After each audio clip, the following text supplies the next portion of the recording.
고린도전서는 바울이 정말 잘 알고 있던 고린도 교회 공동체에 보낸 서신입니다. 고린도는 고대의 주요 항구 도시였고 그곳엔 수많은 그리스와 로마 신전이 있었습니다. 또한 거대한 경제 중심지였습니다. 그래서 바울은 전략적으로 이곳을 선교지로 삼았죠. 거기서 1년 반을 보내며 사람들과 교제하고 예수님에 대해 전하는 동안 매우 많은 사람이 예수님의 제자가 되고 교회 공동체가 세워졌습니다. 자세한 이야기는 사도행전 18장에 잘 나와 있습니다. 그 후 바울은 다른 도시들을 다니며 교회를 개척하던 중 고린도 교회가 전혀 예전 같지 않다는 소식을 전해 듣기 시작했습니다. 그래서 온갖 문제로 시달리는 이 교회를 돕기 위해 이 서신을 쓰게 되었습니다.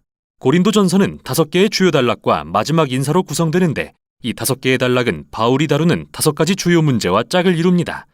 이 서신은 마치 여러 주제를 다룬 짧은 수필집처럼 읽힙니다. 하지만 모든 부분은 이 핵심 개념들을 통해 하나로 연결되죠. 바울은 각 단락을 이렇게 진행합니다.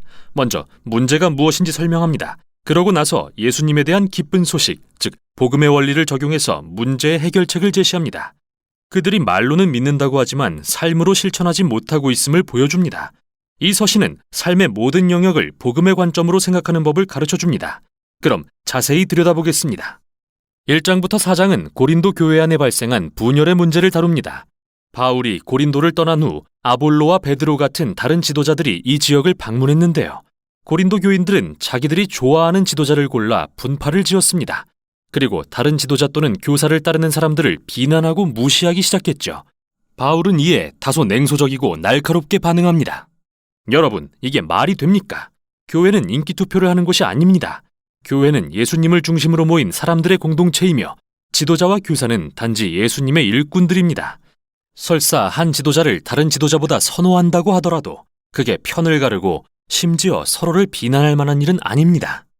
교회의 중심은 예수님이시며 그분과 그분께서 하신 일에 관한 복음이어야 합니다. 5장부터 7장에서 바울은 성과 관련된 몇 가지 문제를 다룹니다. 이 교회 안에는 성적으로 문란한 사람들이 많았는데 자기 계모와 잠자리를 하는 남자가 있는가 하면 여전히 그리스 신전에서 우상을 숭배하며 그곳의 창기들과 성관계를 맺는 사람도 많았죠. 그뿐만 아닙니다. 교인 중에는 이게 전혀 문제되지 않는다고 말하는 사람들이 있었습니다.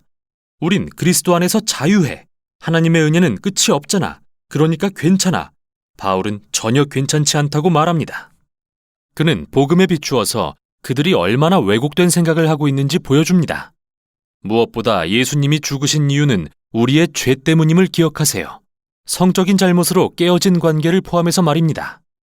그리스도인에게 성적 거룩함은 예수님의 사랑과 은혜에 반응하는 중요한 방법의 하나입니다.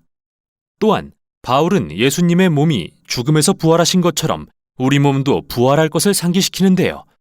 이 말의 의미는 예수님께서 우리 몸을 현재 그리고 미래에도 구속하실 것이므로 몸으로 무엇을 하는지는 중요하다는 것이죠. 매우 중요합니다. 뭐든 내키는 대로 해도 되는 내 소유물이 아닙니다. 바울은 아주 분명히 말합니다. 예수님의 제자는 성적인 문제에 있어서 어떤 타협도 해서는 안 된다고 말이죠. 8장부터 10장은 음식에 관한 문제를 다루는데 단순히 특정한 음식에 대한 선호 차원의 문제가 아닙니다. 당시 고린도 교회에는 그리스와 로마 신들에게 제물로 바친 고기를 먹는 문제를 둘러싸고 의견 대립이 있었는데 이 문제에 어떻게 대응할지를 놓고 유대인과 이방인 그리스도인들 간에 분열이 일어났습니다. 바울은 다시 한번 복음의 핵심 개념을 들어 호소합니다. 우리는 다른 어떤 우상도 아닌 오직 주 예수님께만 충성해야 합니다.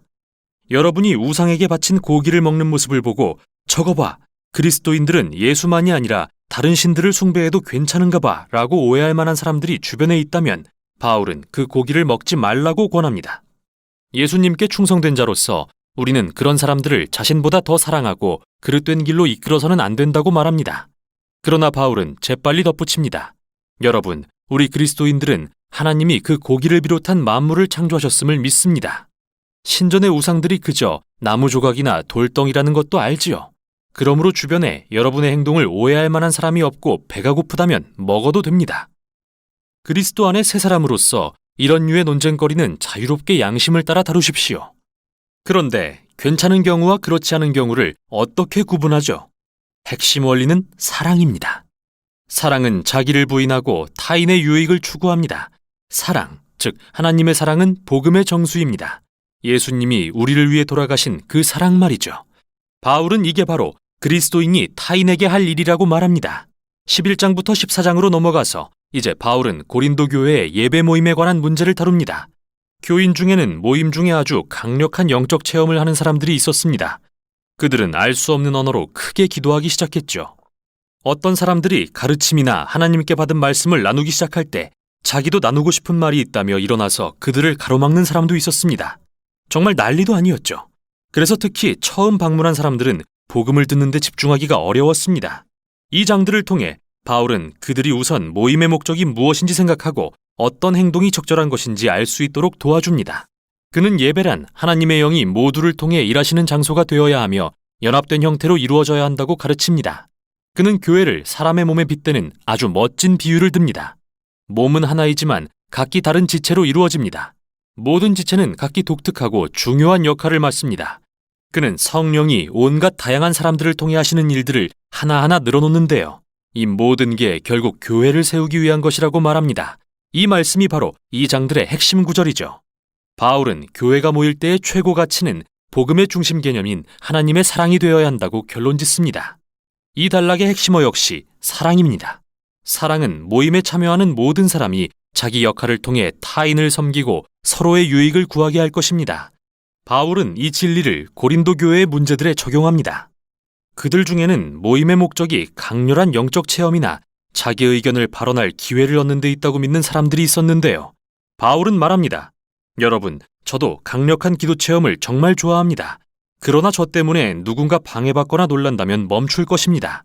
이는 남보다 나를 더 사랑하는 행동이기 때문입니다. 그리스도인은 질서 있는 예배를 드려야 합니다. 모두가 배우고 찬양하고 경배하며 하나님이 하시는 말씀을 듣도록 말이죠.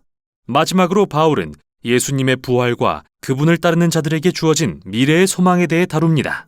고린도 교회에는 부활이 터무니없는 생각이며 그리스도인이 되는 것과 무관하다고 주장하는 사람들이 있었는데요. 바울은 이에 결코 동의할 수 없습니다. 그는 먼저 부활은 복음에 있어 필수 요소라는 것을 강조합니다. 우리가 부활을 믿는 건 예수님이 로마인들에게 공개 처형을 당하신 후 몸이 다시 살아나신 것을 본 수백 명의 증인 때문인데, 만일 예수님이 죽은 자 가운데서 부활하지 않으셨다면 그분의 죽음은 무의미하다고 말합니다. 우리는 모두 여전히 죄와 이기심 가운데 있을 것이며 그리스도인이 되기를 그만둬야 한다고 말이죠.